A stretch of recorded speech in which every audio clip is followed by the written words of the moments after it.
बंधुगण समस्त को जय श्री राम। आज आम एक गुरुत्वपूर्ण टॉपिक उपरे आमे आपण मानक कहबू। से टॉपिक टी होची भगवान राम को नहीं। आपण माने तो जानते 22 जनवरी भव्य राम मंदिर उद्घाटन होगा जाऊँगी। भगवान रामंकर प्राण प्रतिष्ठा कार्यक्रम होगा, किंतु यही कार्यक्रम को किसी लोकों को देहर बता जाऊनी। से माने कोर्ट रे जाइए जनस्वार्थ मामला दायर करछंती जे 22 जनवरी भव्य राम मंदिर उद्घाटन तुरंत बंद करा जाऊ। दर्शक बंधु ए खबर जो आम शुणिलु आम रही पार्लुनु बाध्य होई आपनको जणाया चेष्टा करूँ। दर्शक बंधु संपूर्ण तथ्यटी कहवा पूर्व जदि आपण मैंने भगवान राम को भल पाते कमेंट रे जय श्री राम लिखु। जदि आम भिडियोटी आपको पसंद आसो दयाक लाइक करने सहित आम चैनल को जदि आपण मैंने नुआ कि आसते ताहले सब्सक्राइब करूँ। बंधुगण आपण मैंने जानते जे 22 जनवरी भव्य राम मंदिर उद्घाटन हो। माननीय प्रधानमंत्री नरेंद्र मोदी जी हाथ में मंदिर उद्घाटन होबार कार्यक्रम रही, किंतु देश एमती हो जाए पाखे आ कौन टॉपिक नहीं, केवल गोटे टॉपिक नरेंद्र मोदी को हटेबा पाई। आम ये राजनीति कथा कहूनु, किंतु भगवान श्रीराम विषय आज आपको कहूँ। किंतु दुखर विषय जे भव्य राम मंदिर उद्घाटन को नहीं किसी लोकों देहरे जाऊनी।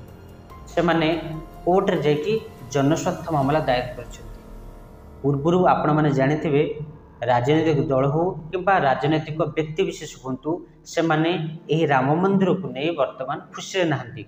से माने यही उत्सव को सामिल हेबे नहीं बोली खुला खुली मीडिया रे बाइट दे सारी। किंतु बंधुगण किछि लोक एमती भी आम देश भल कार्य को केतेबेले ग्रहण करंतिनी कि भल कार्य रे केतेबेले सामिल हुंतिनी, किंतु जेतेबेले दीर्घ 500 वर्ष अपेक्षा पर भव्य राम मंदिर समस्त सामना को आसी भव्य राम मंदिर बर्तमान उद्घाटन होगा जाऊँगी। से उद्घाटन उत्सव बर्तमान से देहरे जाऊनी, से जनस्वार्थ मामला दायर करछंती। से भितर जड़े व्यक्ति अच्छा भोला दास, से बर्तमान इलाहाबाद हाईकोर्ट रे केस करछंती, एक पीएल दाखल करछंती। आपण माने ओडिया जदि कहबे जनस्वार्थ मामला दायर करछंती। कौन जनस्वार्थ मामला रही आम टी आपको विस्तृत कही दूँ। भोला दास को जनस्वार्थ मामला दायर करछंती। से कोर्ट जुक्ति बाढ़ी जे पौष मासरे कौन धार्मिक कार्य करा जाए नहीं एवं कौन मंदिर अधा तैयारी होता मंदिर रे कौन देवादेवी पूजा पाती ना कि मंदिर प्रतिष्ठा कार्यक्रम हुए ना। एमती कलश ठू आरंभ करके पताका आरंभ कर विभिन्न कथा से लिखिं एवं से कहते जे मंदिर उद्घाटन प्रधानमंत्री नरेंद्र मोदी न करंतु सीधा सीधा लिखिं। एवं आउ एक जुक्ति बाढ़ी जे 4 शंकराचार्य ये मंदिर को जीवे ना कहीं, कारण शंकराचार्य अनिच्छा सत्वे शंकराचार्य बिना परामर्श रे यही मंदिर उद्घाटन होगा जाऊँगी। एमती विभिन्न कथा से पीएल दाखल कर। किंतु बंधुगण आमे कौन सी बुले बंके बढ़े चढ़ी कथा कहूँ।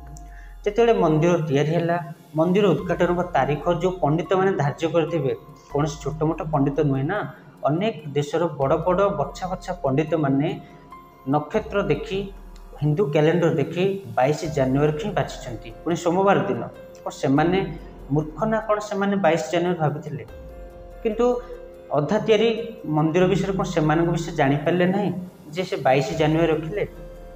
किंतु जनस्वार्थ मामला जो भोला दास कर मुख्य कहवा कथा जे बीजेपी जेहेतु आगू निर्वाचन आसूचे 2024 निर्वाचन आखि आगे रखी बीजेपी एतक प्लान केवल भोट हाथेबा पाई। किंतु दर्शक बंधु आमे ये जो भोट हाथेबा कथा आपण छाड़ दूचु जे बीजेपी 22 जनवरी जो भव्य राम मंदिर उद्घाटन करने को जाऊँगी ताहा राजनीति करुच्ची ना एमती ही देशर भल पाई चिंता करी भव्य राम मंदिर उद्घाटन करने को चाहूँगी। ताहा आपण आमे छाड़देलु। आपण मैंने चाहिए आमको कमेंट माध्यम जन पारे। बंधुगण जदि सब नियम अनुसार सब शास्त्र विधि अनुसार जदि मंदिर उद्घाटन ठीक करा जाउथिबो ताहले ये जो भोला दास नामक जन व्यक्ति अच्छे जो जनस्वार्थ मामला दायर करछिंदी कौन सी राजनीतिक व्यक्ति प्ररोचन तो करूना तो जदि करुवे ताहले संपूर्ण भूल करुछंती। आपणकर मत कौन आपण माने आमको कमेंट रे जणांतु कि ये जो भव्य राम मंदिर उद्घाटन होगा जाऊँगी एथर कौन राजनीति ना केवल भगवान 5 वर्ष अपेक्षा पर आम जो खुशी सीमा आमको तो मिली खुशी लहरी आम तो मिली ताहा बर्तमान पूरण होगा जाऊँगी। जदि आमर ये तथ्य आमर छोट वीडियो आपको जब पसंद आसो दयाकोरी लाइक करूँ और आम चैनल को जब नुआ आसते सब्सक्राइब करूँ आ कमेंट लिखु जय श्री राम।